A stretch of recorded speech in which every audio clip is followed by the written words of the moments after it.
우리는 사람이라는 타이틀을 가지고 있는 존재인데요. 인간이란 무엇인가, 사람이란 무엇인가, 그들이 어떤 공부를 했느냐에 따라서, 어떤 연구를 했느냐에 따라서 매우 다양한 것 같습니다.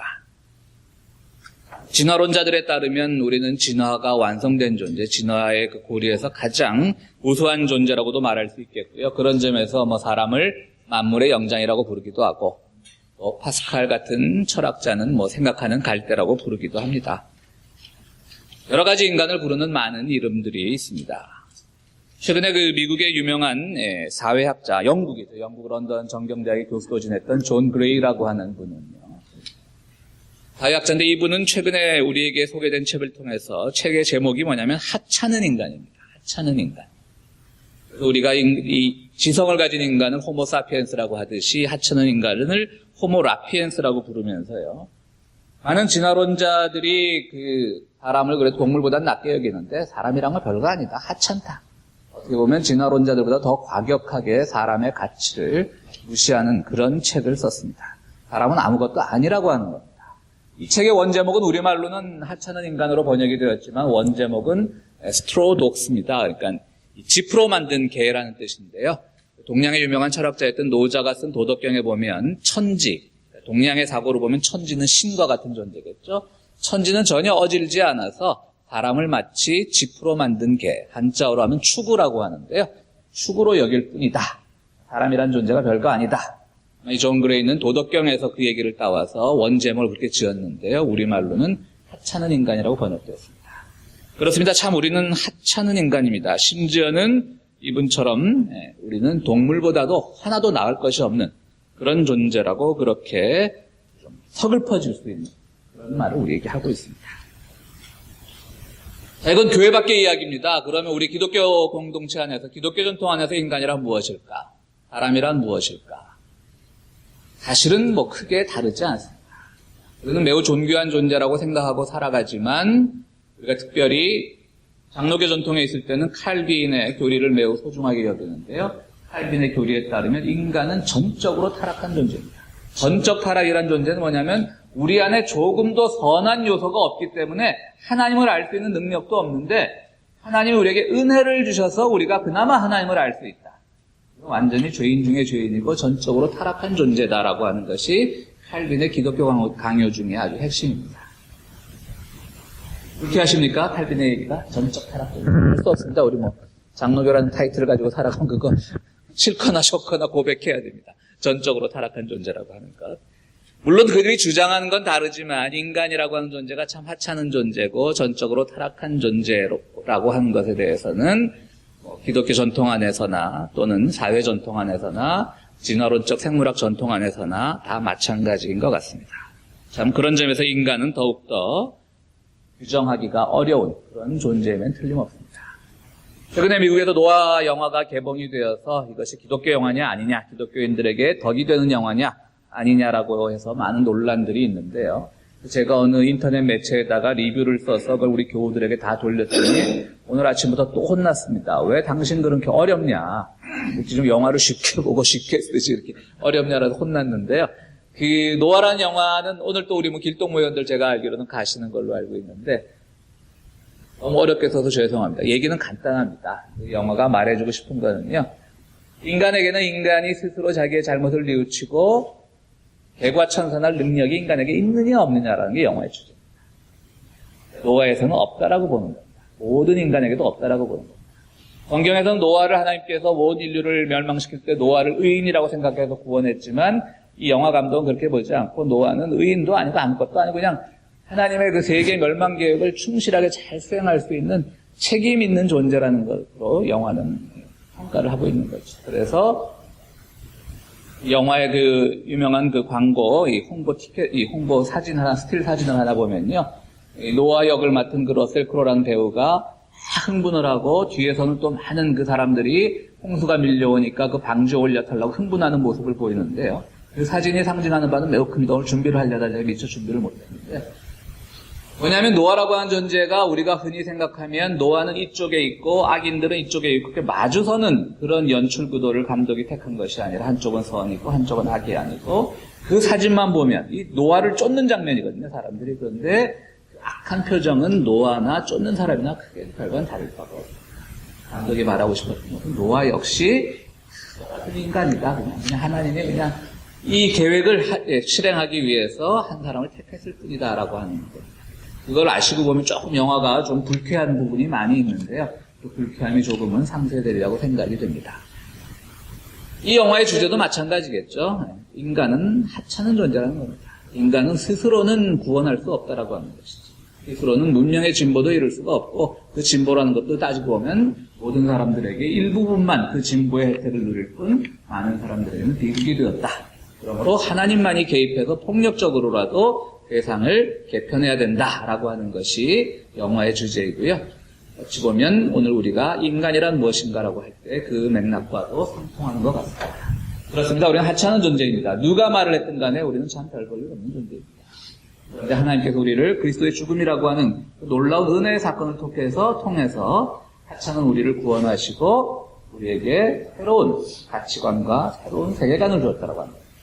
하찮은 인간이라고 하는 출발점은 생물학자가 되었건 사회과학자가 되었건 인문학자가 되었건 신학자가 되었건 다 똑같지만 그 결과에 있어서는 다르다라고 합니다. 기독교의 전통과 일반 전통은 다르다라고 하는 것을 우리는 배울 필요가 있습니다. 오늘 예수님께서는 거라사라고 하는 지역에 가셨는데요. 지명의 이름입니다. 거라사 지역인데요. 그곳에 도착을 하셨을 때 거라사 지역에는 매우 유명한 미친 사람이 한 사람이 있었습니다. 그 시대는 미친 사람을 이제 귀신 들렸다라고 표현을 하지요. 귀신 들렸는데 그 무덤 사이에서 살면서 하도 행패를 부리니까 그 지역 주민들이 너무 공포스러워서 그를 쇠사슬로 묶어두지만 얼마나 힘이 넘치는지 그 쇠사슬도 끊고 그리고 무덤 사이를 돌아다니면서 괴성을 지르고 그 지역 사람들은 얼마나 공포에 떨었겠습니까? 거라사 지역에 미친 사람은 돌로 자기의 몸을 자해하고 그런데 예수님과 딱 마주치게 됩니다. 예수님이 귀신아 물러가라라고 말씀을 하시니까 이 거라사 미친 사람이 얘기를 합니다. 제발 나를 괴롭히지 마십시오. 나를 언제 봤다고 그러십니까? 그냥 당신은 당신 일이나 보십시오. 귀신은 이렇게 거라사 사람 미친 사람의 입을 빌어서 예수님께 적대하고 있는 겁니다. 그때 예수님께서 물으십니다. 오늘 설교의 제목이기도 한데요. 이 이름이 뭐냐? 이 이름이 뭐냐라고 부르니까 이 거라사 광인이 미친 사람이 이렇게 대답을 합니다. 제 이름이 군대입니다. 자기의 본래 이름이 있었겠죠. 그도 태어났을 때 부모님의 사랑을 듬뿍 받았고 그에게 아름다운 이름을 지어주었겠지만 현재는 미친 상태가 되어서 자기를 제어할 수 없기 때문에 정서적으로 표현하면 그 안에 악한 귀신이 들어있기 때문에 그러니까 내 이름이 무엇이냐고 물었을 때 귀신이 대신 대답한 거죠. 제 이름은 군대입니다. 오늘은 우리가 10절까지만 읽었지만 그 뒤쪽으로 쭉 가면 여러분들 이것도 뭐 유명한 내용이니까 다 아시리라고 생각이 드는데요. 결국 예수님께서 이 사람을 치유했어요. 치유했더니 이 사람에서 나온 그 귀신들이 어디로 옮겨갔냐면 그 마을에 살고 있는 돼지떼로 다 옮겨간 거예요. 돼지떼 속으로 들어가서 돼지들이 다 미쳐버려요. 그래가지고 돼지들이 절벽에서 집단으로 자살을 합니다. 그렇게 하면서 이 사람은 치유를 받게 됩니다. 보통 우리가 정신병을 뭐 귀신 들렸다고 말할 때 하나의 귀신 무속신앙에서 말할 때 조선시대에 죽은 5대조 할머니의 그 한이 맺혀서 시집살이 하다 죽은 그 할머니 한이 맺혀서 너에게 들어와서 귀신이 되었다. 이렇게 이제 우리 무속신앙에서 말하는 경우가 있는데 여기에 보면 집단 귀신이죠. 그 마을에 있는 수천 마리의 돼지떼 속으로 다 들어갈 정도의 많은 귀신이 이 한 사람 몸에서 나왔고요. 그리고 이 사람은 그런 식으로라도 치유가 됐던 것이죠. 그렇다면 왜 이 사람은 군대 귀신이었겠습니까? 이 사람이 군대 귀신이라고 했을 때는 바로 그 군대라고 하는 조직이 주는 그 특성을 보면 이 사람이 어떤 종류의 정신병에 걸려 있었는가를 알 수가 있습니다. 군대라는 조직의 특성의 첫 번째 특성은 무엇이겠습니까? 외부의 힘에 의해서 움직입니다. 아무 결정 능력이 없습니다. 죽으라면 죽어야 되는 것. 이것이 군대의 무서운 겁니다. 자기 스스로 나는 이게 옳지 않다라고 생각을 하는데요 라고 말할 수 없는 조직이죠. 외부의 힘에 의해서 항상 외부의 권력에 의해서 움직이는 것이 군대의 특징입니다. 바로 이 사람은 그런 귀신에 걸렸던 겁니다. 우리는 일제시대 때 그 일본에 유명했던 그 가미가제 특공대 얘기를 잘 압니다. 돌아올 연료는 주지 않고 갈 때만큼의 연료만을 채우고, 그리고 그 폭탄이 귀할 때니까 적이라고 하면 뭐 연합군이 되겠죠. 적의 항공모함이나 이런 배에다가 그냥 군함에 온몸을 던져서 폭발하고 배도 폭발시키고 자기도 죽고 하는 거예요. 놀라운 거는요, 그 당시에 그 가미가제 조종사가 되어서 떠났던 사람들의 대부분은 아니겠지만요, 그런 연구서들을 보면 멀쩡한 사람들이었다고 합니다. 심지어는 일본 최고의 명문 동경대학을 다녔던 사람들도 많이 있었고요. 그 중에는 반전주의자들도 있었어요. 평화주의자들도 있었어요. 근데 어쨌든 국가 권력에 의해서 뭐 군대까지 동원된 것까지는 이해가 되고, 그런데도 거기서 감히 그 마지막 떠날 때 막 술들을 먹으면서 이런 때 불렀던 노래들을 쫙 연구한 것들을 보면요, 다들 그냥 미쳐 있었다는 거죠. 뭐 거기 애국심 같은 것도 없었다고. 그냥 이렇게 가면 가야 되나 보다. 그 젊은 인재들. 미쳐 있는 거다. 군대 귀신 들은 사람들이 사실까지. 심지어는 평소에 그렇게 똑똑한 그 평화주의자들도, 반전주의자들도 하나없이 군대 끌려갔더라도, 우리 예전에도 일본군에 끌려갔다 장준하 선생 같은 분들 탈출해서 광복군도 하지 않았습니다. 탈출할 수도 있는데 누구도 탈출할 생각도 안 했던 거죠. 이게 운명적으로 가야 되는 길인가 보다라고 사람들이 생각을 했더라고요. 그만큼 사람들이 미쳐있으면 그렇게 보이질 않아요.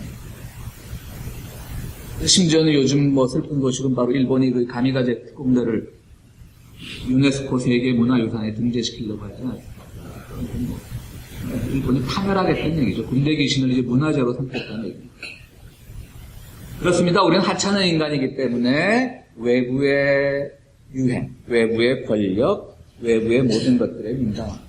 오늘 누가 이 시대를 살아가는 군대 귀신입니까? 극단적으로 군대 귀신이라고 해서 이 가미가제 특공대 예를 들었지만 우리도 마찬가지 아니겠습니까? 우리는 늘 내 자신이 어떤 존재냐를 생각하고 내 자신이 어떤 판단을 하냐를 생각하기보다는 늘 외부의 유행에 민감합니다. 요즘 한국에 김치녀, 된장녀 이런 말이 있잖아요. 어떤 핸드백이 좋아 보이면 투자를 살 수가 있는데 좋아서 사는 게 아니죠. 왜 사죠? 경쟁적인 위치에 있는 어떤 옆집 아줌마가 들고 있기 때문에 나도 사야 되는 겁니다. 이게 다 외부의 힘에 의해 작용이 돼요. 이게 다 군대 귀신. 오늘 이런 시대에 살고 있습니다. 2000년 전 거라사 땅에 있었던 이 사람의 얘기가 아니라 오늘 우리의 얘기입니다. 군대 귀신에 들렸습니다. 외부에 의해서 내가 자꾸 좌우가 됩니다. 외적인 것에 의해 좌우가 됩니다. 유행을 따라갈 수밖에 없습니다. 좀 상대적으로 강한 권력이 있으면 내가 굴복할 수밖에 없습니다. 내가 어느 것이 옳은지 그른지 판단할 능력이 없습니다. 하려면 겁니다. 라고 하는 그런 시대에 우리는 살고 있다라고 하는 것이죠. 그런 점에서 우리는 모두 다 군대 귀신에 걸린 사람이라고 해도 현대인들은 군대 귀신에 걸린 사람이라고 해도 과언은 아닙니다. 귀신아 물러가라라고 하는 것을 로핑크라고 하는 심리학자는 오늘 예수님께서 이 사람에게 귀신아 물러가라라고 말하는 것을 이렇게 아주 번역을 하고 있습니다. 우리가 화가 많이 나 있구나. 화를 더 잘 번역하라. 원어를 더 잘 번역했다기보다는 이제 의역을 한 거죠. 화라는 것도 뭡니까? 외부에 의해서 자꾸 우리가 좌우돼요. 더 화가 나는 건 외부에 의해 좌우된 자신을 할 때 사람들이 많은 그런 표현을 쓰죠. 나는 내 자신 때문에 화나. 사실 이것도 우리가 스스로 화도 사귈 수 있고 극복할 수 있어야 되는데 항상 나를 제어하는 조건들이 밖에 있다고 생각을 하게 되면 내 자신을 잃어버리기가 쉬운 거예요. 물론 하찮은 인간이기 때문에 그런 겁니다. 호모라피엔스이기 때문에 그런 겁니다. 그러나 설교에 끝까지 이렇게 하면 우리가 설교가 아니겠죠. 우리에게는 극복할 수 있는 지혜의 말씀을 주님께 주시겠지만 어쨌든 시작은 그만큼 우리가 하찮은 존재라고 하는 거죠. 아무것도 아니기 때문에 내 자신을 찾는 것보다는 외부에 의해서 움직여주고 따라가는 것이 더 나아가라고 합니다. 우리는 어떻습니까? 우리는 어떤 외부적인 조건 때문에 내가 화가 나고 내가 필요 없이 경쟁에 뛰어들어야 되고 필요 없이 옳지 않는 일을 알면서도 거기에 협조를 해야 되는 하면서 살고 있지는 않은지 우리 스스로를 돌아보기를 원합니다. 또 군대는 어떤 특징이 있습니까?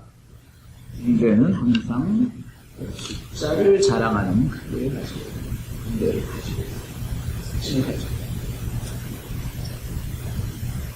군대는 항상 1사단, 2사단 이렇게 숫자로 나가죠. 항상 몇십만 대군, 우리나라는 미사일이 몇 개, 항공모함이 몇 대, 항상 그 많은 것을 자랑하고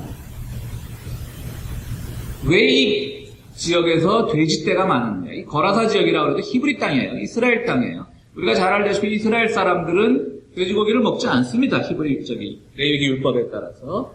그런데 이 귀신들이 이 수를 자랑하던 이 귀신들이 그 사람에게 나가서 돼지떼로 다 옮겨갔다는 거예요. 뭐냐면 그 지역에 정서 고고학자들의 연구에 따르면 거라사 지역에 로마 군대 주둔지가 있었습니다. 당시에 로마 군대가 이스라엘 땅에 주둔하고 있었는데요. 미팔군이 있었다는 얘기입니다. 용산이란 얘기입니다. 동두천이란 얘기입니다. 의정부란 얘기.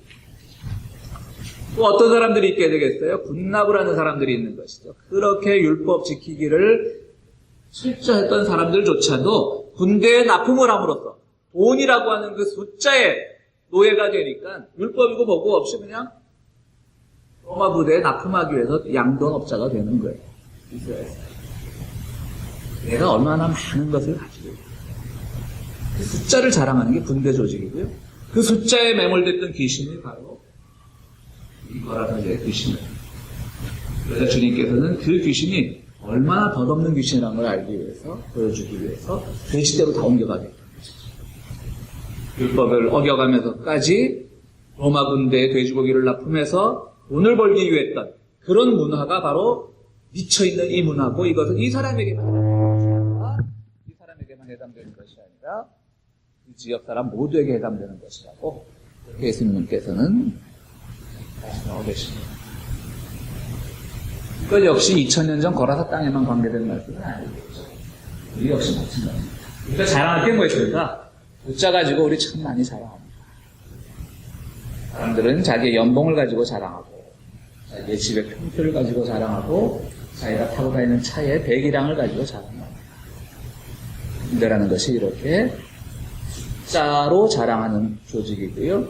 그 군대 귀신에 든 사람들은 숫자를 우리 삶의 가장 큰 자랑거리로 하는 그런 생각을 가지고 살아가게 됩니다. 숫자를 자랑하지 않는 딱 한 군대가 있어요. 세상의 모든 군대는 숫자를 자랑하는데요. 숫자를 자랑하지 않는 딱 겸손한 군대가 하나 있어요. 어디겠습니까? 대한민국 군대. 우리가 북한보다 국방비가 한 40배 정도 많습니다. 엄청나죠? 우리가 훨씬 잘 됩니다. 굉장히 자랑해야 되거든요. 자랑 안 합니다. 겸손해서. 그래서 장난감 비행기 하나 나타나면 북한이 공격했습니다. 한 군데. 그래서 우린 겸손합니다. 우린 더 많이 가지고 있지만 자랑하지 않습니다. 우린 겸손해서 이렇게 장난감 비행기 때문에 나라 전체가 힘듭니다. 이제 겸손하죠, 한국 군대가. 천안함이 폭발해서 수많은 젊은이들이 안타까운 목숨을 잃었습니다. 그렇다면 지휘관이나 많은 사람들이 문책을 받아요. 그런데 이 사람들은 자랑합니다. 바로 공격을 당했습니다. 얼마나 약합니까? 그래서 겸손하다고 훈장까지 줬습니다. 이게 대한민국의 군대. 독특한 군대죠. 이 군대의 귀신들은 이 숫자를 자랑하는 군대인데, 대한민국 군대만 숫자를 자랑하죠. 어쨌든 좀 제가 요즘 일어난 일들 보면 바깥에서 잠깐 쓸데없는 얘기를 했고요. 어쨌든 이것도 귀신의 특징 중에 하나예요. 기원 후 4세기경에 그 유럽의 패권은 막센티우스라고 하는 장군이 쥐고 있었습니다. 막센티우스와 이쪽 로마에서는 로마를 확장하려는 콘스탄티누스가 대립을 하고 있었고요. 막센티아누스의 군대 조직이 훨씬 더 컸습니다. 콘스탄티누스는 로마를 지켜야만 했습니다. 그런데 로마 안에 엄청난 단결력 좋은 조직이 있다는 걸 알게 됩니다. 그것이 바로 기독교인이라고 하는 조직입니다. 콘스탄티누스는 그 기독교인들을 어떻게 이 전쟁에 동원을 할까를 생각을 합니다. 왜냐하면 그동안 많은 박해를 했기 때문에 기독교인들이 로마를 위해서 싸울 리가 없거든요. 그래서 콘스탄티누스는 기독교인들과 화해를 청합니다. 그것이 바로 교회가 전통에서 유명한 사건이 있죠. 콘스탄티누스가 기도하는데 하늘에서 십자가가 보여. 이 십자가 문양을 가지고 전쟁을 하면 반드시 이길 것이다. 그래서 콘스탄티누스 모든 이 무기에다 십자가를 그려놓지 않습니까? 그래서 막센티아누스를 이기게 되는 것이죠. 그 덕분에 어쨌든 기독교는 콘스탄티누스 황제에서 313년 인정을 받게 됩니다. 그러니까 우리가 잘 아는 그 신라곤이라고 하는 큰 시를 쓴 존 밀턴은 이렇게 얘기합니다. 바로 기독교는 콘스탄티누스 때문에 망했다. 숫자를 자랑하는 그 군대 조직의 문화가 기독교에 들어오게 되니까 기독교는 비록 로마 시대를 통해서 봉인은 받았지만, 인정은 받았지만 그때부터 타락의 길을 가기 시작했더라고 아주 신랄하게 비판하고 있습니다. 그렇습니다. 종교건 우리의 삶이건 숫자가 우리의 모든 것을 지배하는 삶이 되면 그때부터 우리는 이 거라사에 미친 사람처럼 미친 사람의 인생을 살아갈 수밖에 없는 것입니다. 그렇습니다. 이제 외부의 힘에 의해서, 외부의 조건에 의해서 끌려다니는 불쌍한 미친 인생, 자랑할 것이라고는 숫자밖에 없는 그런 미친 인생에게 주님께서 말씀하십니다. 내 이름이 무엇이냐? 물론 그때 군대 귀신이라고 말했지만 주님께서 이렇게 말씀하셨을 때는 네 진짜 이름을 말하라고 물어보신 것이죠. 네 진짜 이름이 무엇이냐? 나중에 이 사람은 병을 치유받고 나서 예수님 막 쫓아가겠다고 합니다. 제자가 되겠습니다. 예수님 쫓아다니게 해주십시오. 예수님 거절하죠. 네가 비록 치유를 받았지만 제자로서 치유받은 것이 아니라 너는 이제 네가 속한 이 사회에서 로마 주둔지 이곳에서 군대 군사문화라고 하는 것이 얼마나 잘못된 것인가를 깨우치는 그런 사도가 되어야지 나를 쫓아다닐 필요는 없다. 이런 뜻으로 그의 제자 자청한 것을 거절하십니다. 그렇습니다. 이 사람은 치유를 받았습니다. 오늘 주님께서 우리들에게 내 이름이 무엇이냐라고 물어보는데 우리는 무엇이라고 대답하시겠습니까? 말씀드렸듯이 저나 여러분이나 모두 오늘 우리는 우리의 이름을 마치 군대 귀신이라고 말하는 것처럼 그런 문화에 익숙해져서 살아가고 있습니다. 하찮은 존재이기 때문에 내 스스로 결정할 줄 모르고 얼마나 하찮으면 자랑할 것이라고는 숫자밖에 없는 그런 불쌍한 인생들입니다. 그런데 주님께서 오늘 우리에게 진짜로 이름을 물어보시는 것은 바로 진짜 이름이 무엇이냐? 진짜 사람이란 무엇이냐? 비록 우리는 전적인 타락으로 하찮은 존재였지만 바로 그 하찮은 존재를 통해서 주님께서 세상을 바꾸기를 원하시고 그 하찮은 존재를 통해서 우리가 주님의 나라를 확인하게끔 인도하시는 것이죠. 그래서 하나님 스스로이시면서 하나님의 아들이신 예수님이 이 땅에 보내서 죽기까지 하시면서 우리를 변화시켰습니다. 우리는 하찮은 존재였지만 이제는 하찮지 않은 존재가 되었습니다. 그러나 그것은 인간의 교만 때문이 아니라 우리가 뭔가를 가졌기 때문이 아니라 우리가 만물의 영장이기 때문이 아니라 바로 주님의 은혜가 우리 가운데 들어와서 우리로 하여금 변화시키고 또 세상을 이겨나갈 힘을 주셨다고 하는 겁니다. 그것이 우리 기독교 인간론의 핵심입니다.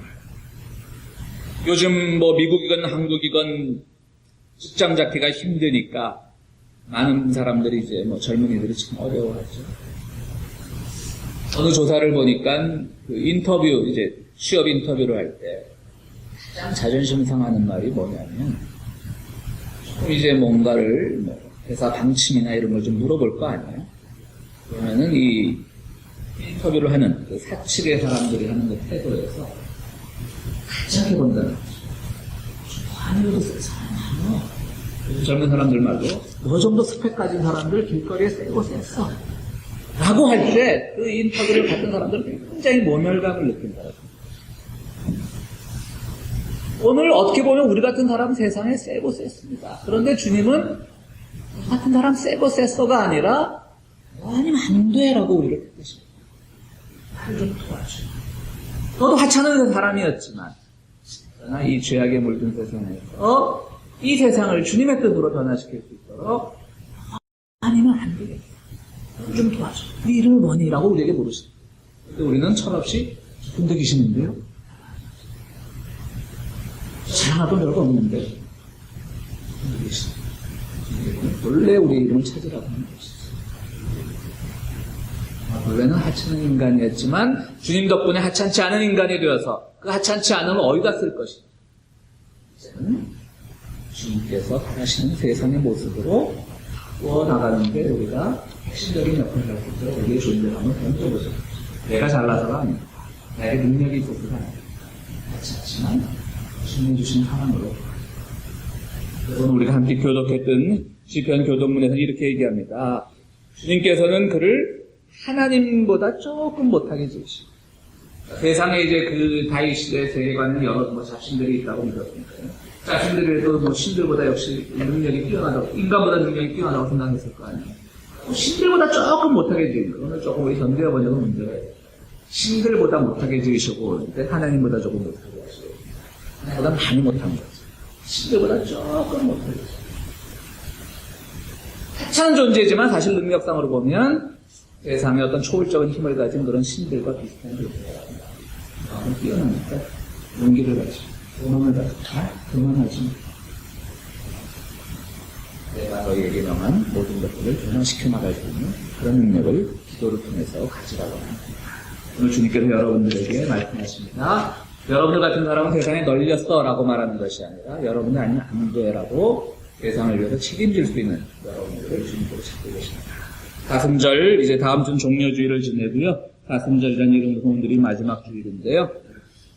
가슴절은 인간인 우리가 왜 사는가를 묻는 기간이 되었으면 좋겠습니다. 여러분들은 왜 살고 어떻게 살고 계십니까? 여러분들은 정말 주님께서 신들보다 조금 못하게 지으신 그런 존재로 살고 계십니까? 아니면 군대 귀신에 들어 살고 계십니까? 하찮은 존재지만 우리를 하찮지 않게 만드시는 그 주님의 은혜에 감사하면서 우리의 모습을 찾아보기 원합니다. 사랑하는 성도 여러분, 여러분들은 이제 이름을 찾으십시오. 여러분들은 더 이상 군대 귀신이 아닙니다. 여러분들은 바로 주님께서 지으신 하나님보다 조금 못한 존재, 신들보다 조금 못한 존재로서 하나님의 은혜에 감격하면서 사시기를 바랍니다. 사랑하는 성도 여러분, 이 사순절 기간 동안 주님께서 여러분들을 왜 부르셨는지, 그리고 그 부르심이라는 사건이 얼마나 기쁜 사건인가를 늘 고백하는 축복을 경험하는 여러분들이 되시기를 간절히 바랍니다. 우리 함께 기도하시죠.